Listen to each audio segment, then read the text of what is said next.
Guinness book లోకి ఎక్కిన Mumbai Wankhede stadium 14,000 cricket బంతులతో ప్రదర్శన ఇవ్వడంతో గిన్నిస్ వరల్డ్ రికార్డ్. వాంఖడే స్టేడియంలో 50 ఏళ్ల వార్షికోత్సవ వేడుకలు.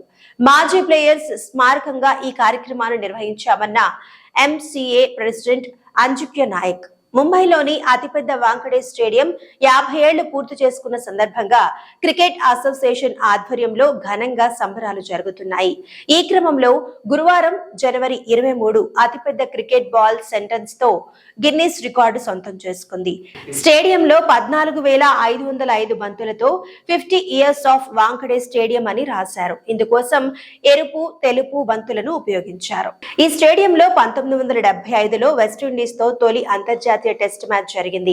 1975 జనవరి 23 నుంచి 29 వరకు జరిగిన ఆ మ్యాచ్ లో సోల్కర్ సెంచరీ నమోదు చేశాడు. 50 ఏళ్ల వార్షికోత్సవం సందర్భంగా 14,000